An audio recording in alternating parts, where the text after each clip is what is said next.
এই মঞ্চে আর্টিকলের যে ঘটনা তা নিন্দনীয়, জঘন্যতম,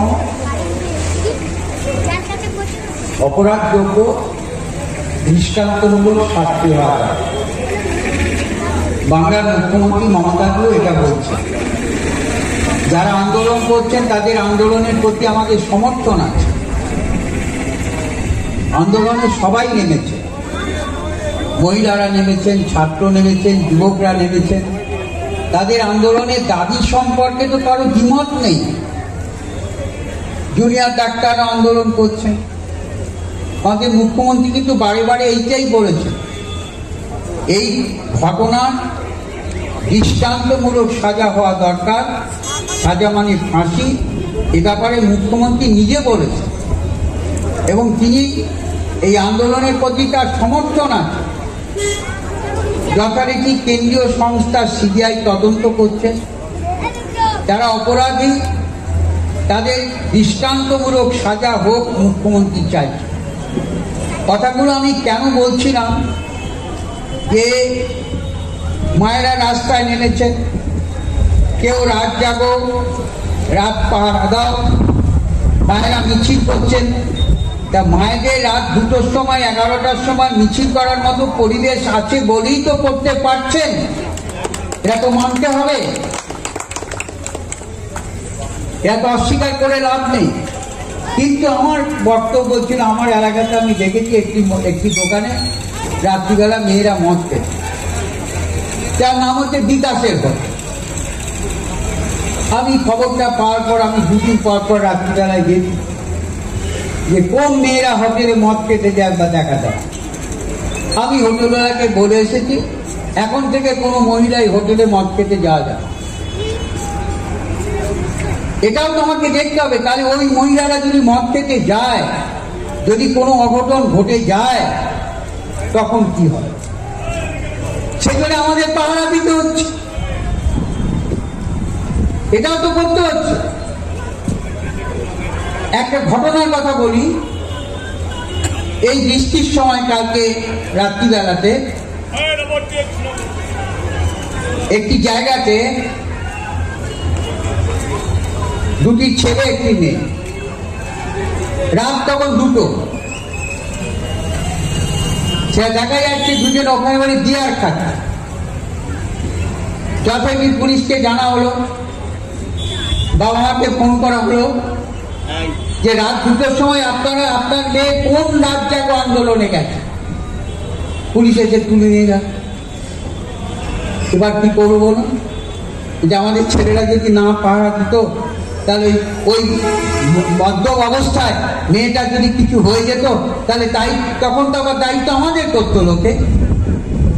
এ কথাগুলো তো ভাবতে হবে। তাহলে বাড়ি কোনো মহিলাকে অসম্মান করার জন্য আমি বললাম না, কিন্তু এই ঘটনাগুলো অনেকে তো জানেন কিন্তু বলেন না। আমাকে বলতে হচ্ছে বাধ্য হয়ে, কারণ ওদের এই রাত্রিবেলা যখন আমাদের পাহারা দিত, বাবা মা কি খোঁজ নেবে না? বাবা মা কি জানে না যে আমার মেয়ে সন্ধ্যেবেলায় কোন মদের দোকানে যাচ্ছে? তো বাবা মাদের সাবধান, আপনারা করুন, আন্দোলন করুন, আন্দোলনে মোমবাতি জ্বালান, মিছিল করুন, যাই করুন তাই করুন। কিন্তু অনেক জায়গায় যখন যায়, তখন আপনি খোঁজ করবেন আপনার মেয়ে কোথায় গেল। শেষে কিছু হলে জায়গায় এসে আমাদের ঘাড়ে চাপছে। কোনো তো অসুবিধা হচ্ছে না কি? দেখতে পাচ্ছেন না আপনারা? কেউ তো আমরা দেখতে পাচ্ছি টিভিতে প্রতিবাদ জানিয়ে দিয়ে পরের দিনই বিদেশে বেড়াতে চলে গেল। আবার আমি কদিন আগে গোপনে একদিন এই আধুনিকার এখানে দাঁড়িয়েছিল। আপনাকে অনেক হয়তো আমাকে চেনেন না, এটা ঠিকই, কিন্তু আমি তো এমনি গ্রামে ঘোরা লোক, এটা ঠিকই তো। গাড়ি ছেড়েও হাঁটতে হাঁটতে দেখতে দেখতে যাই।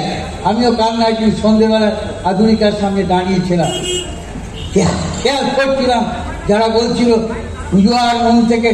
নিঃসন্দেহে একটা দুঃখের ঘটনা, অনুতাপের ঘটনা, কিন্তু সবচেয়ে প্রতিবাদী মুখ যখন দেখি আধুনিকাতে বড় বাজার করে ফিরছে তাই গেল।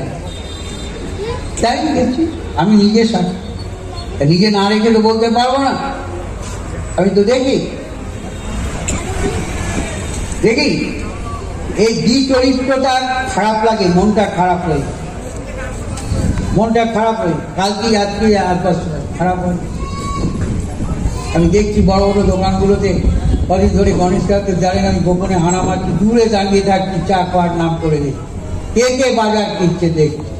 আমি দেখলাম আমার একটা সবচেয়ে মিছিলে যে অগ্রণী ভূমিকা, সেই বইয়ের সবচেয়ে দামি শাড়িটা কিনে নিয়ে চলবে বলে আমরা পুজোতে আর মন নেই, আন্দোলন, প্রতিবাদ, সেই সবচেয়ে বেশি বাজার। বলুন, বলেই তো করতে পারছেন, এটা তো মানতে হবে, এটা তো অস্বীকার করে লাভ নেই। কিন্তু আমার বক্তব্য ছিল, আমার এলাকাতে আমি দেখেছি একটি দোকানে রাত্রিবেলা মেয়েরা মদ খেত, যার নাম হচ্ছে বিকাশের ঘর। আমি খবরটা পাওয়ার পর আমি দুদিন পর রাত্রিবেলায় গেছি যে কোন মেয়েরা হোটেলে মদ খেতে যায় বা দেখা যায়। আমি হোটেলওয়ালাকে বলে এসেছি এখন থেকে কোনো মহিলাই হোটেলে মদ খেতে যাওয়া যায়। এটাও তো আমাকে দেখতে হবে, তাহলে ওই মহিলারা যদি মদ খেতে যায়, যদি কোনো অঘটন ঘটে যায় তখন কি হয়, সেখানে আমাদের পাহারা দিতে হচ্ছে, এটাও তো করতে হচ্ছে। একটা ঘটনার কথা বলি, এই বৃষ্টির সময় কালকে রাত্রিবেলাতে একটি জায়গাতে দুটি ছেলে একটি মেয়ে, রাত তখন 2টো, সে দেখা যাচ্ছে দুজন ওখানে বলে বিয়ার খাচ্ছে। যথারীতি পুলিশকে জানা হলো, বাবা মাকে ফোন করা হলো যে রাত 2টোর সময় আপনার মেয়ে কোন রাত জাগো আন্দোলনে গেছে। পুলিশ এসে তুলে নিয়ে গেল। এবার কি করবো বলুন, যে আমাদের ছেলেরা যদি না পাহারা দিত, তাহলে ওই মদ্য অবস্থায় মেয়েটা যদি কিছু হয়ে যেত, তাহলে তখন তো আবার দায়িত্ব আমাদের করতো লোকে। এ কথাগুলো তো ভাবতে হবে। তাহলে বাড়ি কোনো মহিলাকে অসম্মান করার জন্য আমি বললাম না, কিন্তু এই ঘটনাগুলো অনেকে তো জানেন কিন্তু বলেন না, আমাকে বলতে হচ্ছে বাধ্য হয়ে, কারণ ওদের এই রাত্রিবেলা যখন আমাদের পাহারা দিত, বাবা মা কি খোঁজ নেবে না? বাবা মা কি জানে না যে আমার মেয়ে সন্ধ্যেবেলায় কোন মদের দোকানে যাচ্ছে?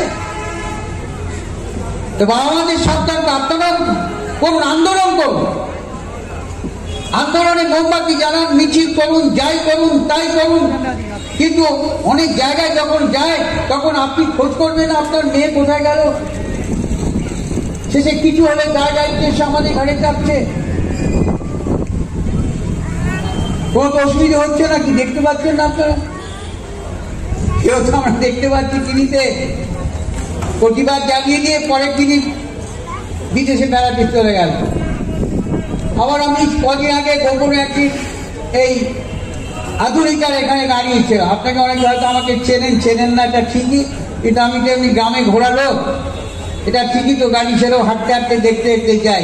আমিও কাল না একদিন সন্ধ্যেবেলা আধুনিকার সামনে দাঁড়িয়েছিলাম, খেয়াল করছিলাম যারা বলছিল পুজো আর মন থেকে নিঃসন্দেহে একটা দুঃখের ঘটনা, অনুতাপের ঘটনা, কিন্তু সবচেয়ে প্রতিবাদী মুখ যখন দেখি আধুনিকাতে বড় বাজার করে ফিরছে তাই গেল, তাই দেখছি।